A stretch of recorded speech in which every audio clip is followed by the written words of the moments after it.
बहुत बहुत स्वागत है दोस्तों आपका आईएसक्यूब एजुकेशनल ग्रुप पे। और अभी हम लोग अध्ययन कर रहे हैं परमाणु संरचना का। और इंपॉर्टेंट बात है कि परमाणु संरचना फिजिक्स का भी एक लेसन है जिसे हम जनरली आधुनिक भौतिकी कहते हैं, और केमिस्ट्री का ही पार्ट है। और इस लेसन से सवाल आना एकदम अनिवार्य, सवाल यहाँ से आता ही है, तो इसको हम लोग एक अलग तरीके से पढ़ने का प्रयास करें। अभी तक हम लोग इसमें डिस्कस कर चुके हैं परमाणु क्या है, कैथोड किरण प्रयोग से किस प्रकार इलेक्ट्रॉन का खोज हुआ, एनोड किरण प्रयोग से किस प्रकार प्रोटॉन का खोज हुआ, इलेक्ट्रॉन का द्रव्यमान क्या हो सकता है, इलेक्ट्रॉन पर आवेश कौन सा है, इलेक्ट्रॉन का विशिष्ट आवेश कौन सा है, एवं कैथोड किरण प्रयोग से टीवी का निर्माण कैसे होता है जनरली। उसके बाद हम लोग बात कर चुके हैं एनोड किरण के रूप में प्रोटॉन का आवेश क्या होता है, प्रोटॉन का मास कितना होता है एवं प्रोटॉन का विशिष्ट घनत्व क्या है, इसका अध्ययन कर चुके हैं। इसी दौरान जनरली हम लोग आगे अब देखेंगे। जनरली देखिए हम लोग इलेक्ट्रॉन का खोज देख चुके हैं और प्रोटॉन का खोज देख चुके हैं। अब बहुत आराम से मैं समझे न्यूट्रॉन का खोज कैसे हुआ। हालांकि न्यूट्रॉन का खोज बाद में हुआ था, लेकिन चूंकि टॉपिक इंडिपेंडेंट है इसलिए हम लोग इसे अभी समझ लेते हैं, फिर हम इस कहानी को समझ पाएंगे। उसके बाद जो टॉपिक है सब रिलेटेड टॉपिक है, एक दूसरे से सब रिलेट करते चले जाएंगे। तो अब समझे न्यूट्रॉन का खोज कैसे हुआ। तो ध्यान देना बात है, हम लोग टॉपिक बनाते हैं न्यूट्रॉन का खोज।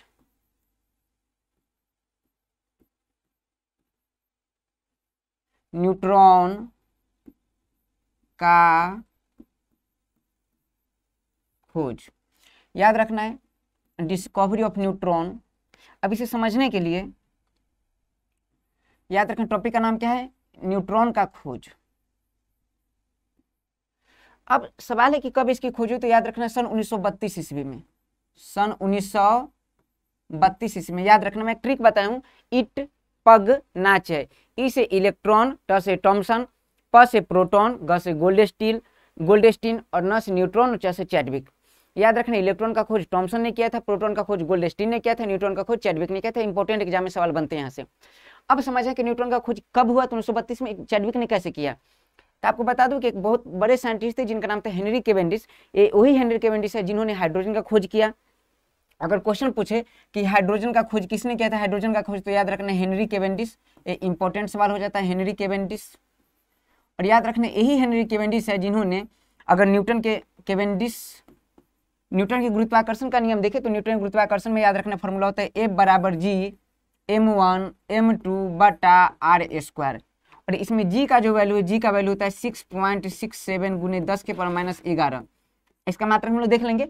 तो इसका ध्यान रखना है कि ये क्या है, g का वैल्यू है। अगर आपसे क्वेश्चन पूछे कि इसे कहते हैं गुरुत्वाकर्षण नियतांक या सार्वत्रिक नियतांक, यूनिवर्सल कांस्टेंट, तो इसका वैल्यू सबसे पहले किसने निकाला, तो इसका वैल्यू निकाले थे हेनरी केवेंडिश।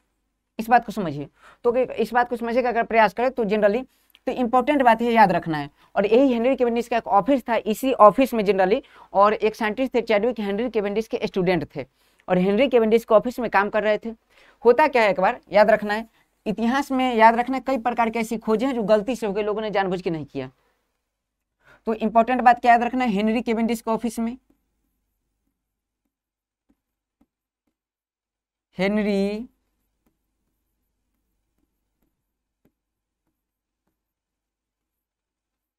केवेंडिश, इनके ऑफिस का नाम ही था हेनरी केवेंडिश ऑफिस।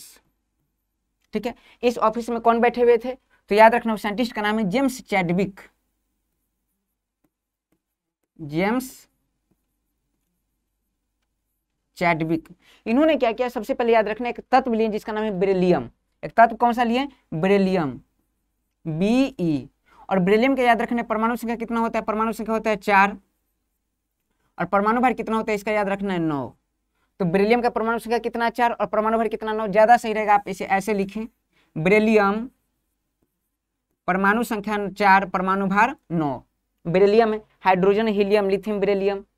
अब याद रखना एक बार हुआ क्या, चूंकि अल्फा किरण का खोज हो चुका था, अल्फा कण, बीटा कण और गामा कण। और अल्फा कण आपको बता दूं अल्फा कण किसे कहते हैं, तो अगर आप हीलियम जानते हैं, हीलियम, तो हीलियम में याद रखना क्या हम जानते हैं कि याद रखना हीलियम के प्रॉपर अगर हीलियम के स्ट्रक्चर देखें तो हीलियम का नाभिक है, हीलियम में कक्षा है और याद रखना इसमें 2 इलेक्ट्रॉन होते हैं। ये हीलियम का नाभिक है। अगर हीलियम अपने दोनों इलेक्ट्रॉन को छोड़ दिया तो हीलियम पर कितने आ जाएंगे, 2+ आ जाएंगे।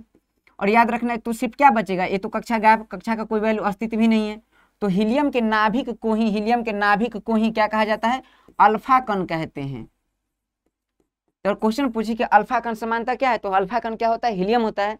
और चूंकि हीलियम का परमाणु, चूंकि याद रखना है हमने इलेक्ट्रॉन निकाला है, इलेक्ट्रॉन में किसी प्रकार का मास नहीं होता, याद रखना निग्लिजिबल मास, नगण्य मास होता है। तो मास इलेक्ट्रॉन निकला है, मैं कहूँ कि मैं 50 kg का, मेरे 2 बाल उखाड़ लीजिए और 2 बाल यहाँ से हटा दीजिए और फिर मुझे किसी मतलब है ना कि वेट मशीन पे खड़ा कर दीजिए, आपको क्या लगता है मेरा मास कितना कम जाएगा? बिल्कुल नहीं, क्योंकि बाल में मास नहीं होता है।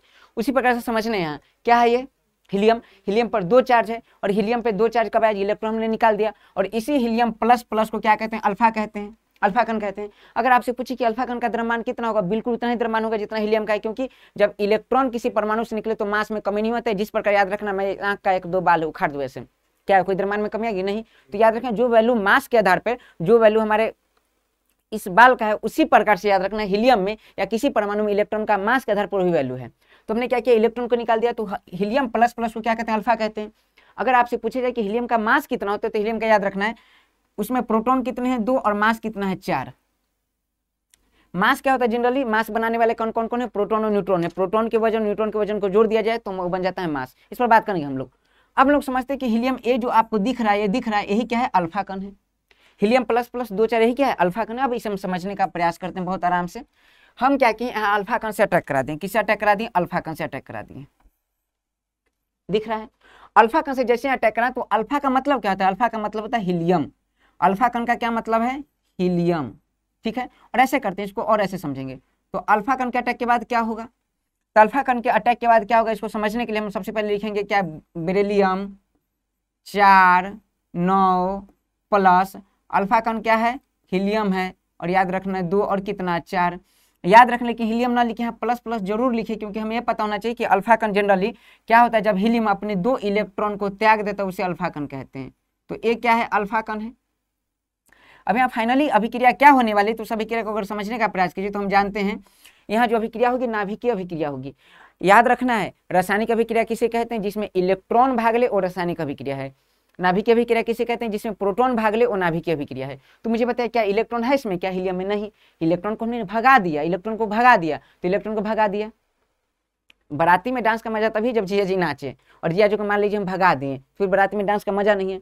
रासायनिक अभिक्रिया में मजा तभी है जब इलेक्ट्रॉन उसमें नाचे, इलेक्ट्रॉन भाग ले। हमने इलेक्ट्रॉन को भगा दिया, इलेक्ट्रॉन को भगा दिया। अब बताइए इलेक्ट्रॉन को भगा दिया, क्या रासायनिक अभिक्रिया मजा आएगा? रासायनिक अभिक्रिया होगा क्या? बिल्कुल नहीं होगा।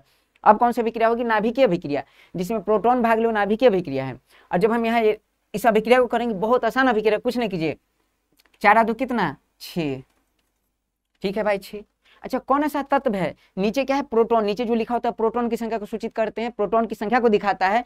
4 और 2 कितना? 6। 6 मैंने लिख दिया। 6 किसका परमाणु संख्या? तो 6 है कार्बन का। ओ माय गॉड, कार्बन का। अब समझ आए कार्बन का परमाणु भर कितना होता है? तो 9 4 आ रहा है 13। कार्बन का परमाणु भर कितना होता है? 12। अगर समझिए साफ साफ बातें हैं, क्लियर बात यह है, क्लियर बात अगर समझने का प्रयास कीजिए तो ये है, क्या बना है? कार्बन 6 और क्या बना है? 12। मुझे समझ में नहीं आ रहा कि अगर समझिए इस बात को, मैं 12 पीछे बता चुका हूँ। द्रव्यमान संरक्षण का नियम, द्रव्यमान फिक्स होता है रासायनिक अभिक्रिया से पहले। इसमें देखिए अभिकारक कौन है? ए, प्रतिफल कौन है? ए, और अभिकारक प्रतिफल का मास बराबर होना चाहिए। मास बराबर होना चाहिए। तो देखिए 4 और 2 6, ये तो हमें समझ में आ रहा है। 9 और 4 हो जाता है 13, लेकिन ये 12 हो रहा है, मुझे समझ में नहीं आ रहा। मतलब एक मास कहीं ना कहीं बगल में है। एक मास कहीं ना कहीं बगल में है। एक मास कहीं ना कहीं बगल में है। और सिर्फ मास याद रखना है, प्रॉपर क्या है उसमें? प्रोटॉन नहीं, सिर्फ मास है। जब देखा गया तो याद रखना है एक न्यूट्रल, जब इस कण के बारे में अध्ययन किया कि एक कण क्या है, आखिर आवेशित कण है क्या अनावेशित कण है? हम बताए थे कि अगर आवेशित कण या अनावेशित कण जांचना हो तो कुछ नहीं करना, उस कण के पास से इलेक्ट्रिकल फील्ड रख देना है। याद रखना है प्लस रख दीजिए और क्या रख दीजिए? माइनस। देखा गया कि इस कण के पास जो मैंने प्लस माइनस रखा, इस पर प्लस भी कोई इफेक्ट नहीं डाला और माइनस भी कोई इफेक्ट नहीं डाला। मतलब यह चार्ज कैसा है? न्यूट्रल है। और याद रखिए परमाणु के पहले 2 कणों का खोज किया जा चुका है, प्लस वाले और माइनस वाले, और उसमें से बिल्कुल है नहीं, तो जाहिर सी बात है कोई नया होगा। चूंकि यह न्यूट्रल था, आवेशहीन था ना। प्लस वाला एक साधु किसे कहते हैं? जो कहीं भी ध्यान न जाए, कहीं भी ना, याद रखना, मतलब समझिए पॉजिटिव और ध्यान जाए ना निगेटिव और ध्यान जाए, उसे हम कहते हैं ब्रह्मचारी, उसे कहते हैं साधु। याद रखना, जो ब्रह्म हो, जिसका आचरण ब्रह्म जैसा, उसे ब्रह्मचारी कहते हैं। तब समझिए इस बात को, मैंने क्या कहा? जो ये जो कण है, एक कण ना तो प्लस की तरफ जा रहा है ना तो माइनस की तरफ जा रहा है, कहीं भी नहीं जा रहा है।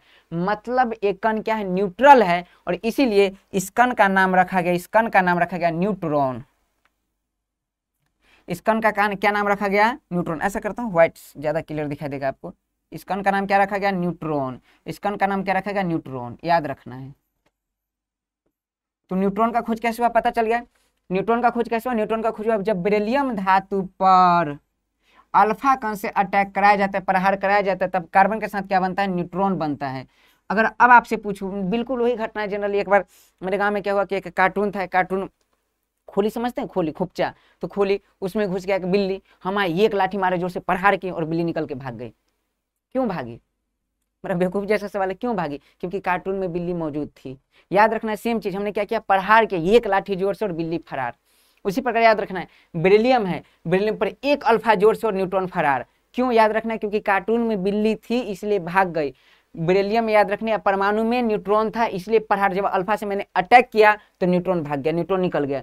मतलब कहीं ना कहीं एनोड किरण से पता चला प्रोटॉन होगी किसी परमाणु में, कैथोड किरण प्रयोग से पता चला इलेक्ट्रॉन होगी परमाणु में, और इलेक्ट्रॉन पर माइनस चार्ज होता है, प्रोटॉन पर प्लस चार्ज होता है। और एक नया कण का खोज हुआ इस प्रयोग से पता चला। कैसे पता चला याद रखें, तो बेरिलियम धातु पर अल्फा के प्रहार से। तो मैं लिख देता हूं कि न्यूट्रॉन का खोज कैसे हुआ, तो न्यूट्रॉन का खोज कैसे हुआ, तो याद रखना बेरिलियम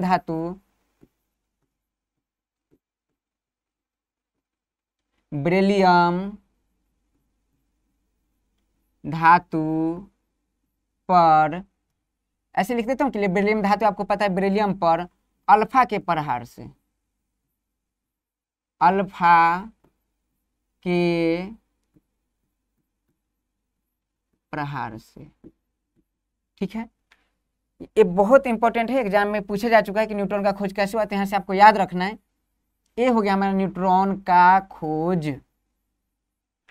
समझना है, ये हमारा मामला क्या कंप्लीट है। अब सवाल है कि क्या ये बताइए मुझे कि न्यूट्रॉन पर कोई आवेश होता है क्या? तो याद रखें, हम लोग यहाँ समझ चुके हैं, तो यहाँ से समझ सकते हैं। अच्छा, न्यूट्रॉन का खोज किसने किया? 1932 में। किसने किया? चैडविक ने। इस बात को याद रखना है। अब न्यूट्रॉन पे पूछे, हेनरी कैवेंडिश के ऑफिस में रहते थे, अगर पूछे कि न्यूट्रॉन के गुण के बारे में बताइए, न्यूट्रॉन के गुण के बारे में बताइए, तो न्यूट्रॉन के गुण के बारे में तो पहला बात बताइए, न्यूट्रॉन के दो बातें हम लोग पीछे जो भी पढ़े क्या क्या देखें। एक तो किसी भी कण का हम आवेश देखें, आवेश कितना होना चाहिए, तो हम देख चुके न्यूट्रॉन पे कोई आवेश नहीं, इसलिए हम कह सकते हैं न्यूट्रॉन कैसा आवेशहीन कण है। तो परमाणु में कौन सा कण है जो आवेशहीन है, जिस पर कोई आवेश नहीं, तो वो कौन सा है, चार्जलेस कौन सा है, तो न्यूट्रॉन। और द्रव्यमान की बात करें तो इसकी द्रव्यमान याद रखना लगभग प्रोटॉन के बराबर है, इसकी द्रव्यमान लगभग प्रोटॉन के बराबर है। तो प्रोटॉन का द्रव्यमान कितना था, तो याद रखना है 1.66 गुना 10 की पावर -27 kg। ठीक है, ये प्रोटॉन का द्रव्यमान था। याद रखना प्रोटॉन का क्या द्रव्यमान है, तो जाहिर सी बात है अगर प्रोटॉन का द्रव्यमान है तो इतना के आसपास याद रखना कि मतलब हम कह सकते हैं कि न्यूट्रॉन का जो मास है वो लगभग किसके बराबर होती है, प्रोटॉन के बराबर होती है। और चूंकि इस दोनों में द्रव्यमान होता है, इलेक्ट्रॉन में द्रव्यमान नहीं होता, इसलिए जब भी बात करें कि परमाणु में द्रव्यमान बनाने वाले कौन से हैं, तो परमाणु में द्रव्यमान बनाने वाले कौन, प्रोटॉन और न्यूट्रॉन ही, इलेक्ट्रॉन नहीं। तो इस बात को याद रखना है कि ये जो है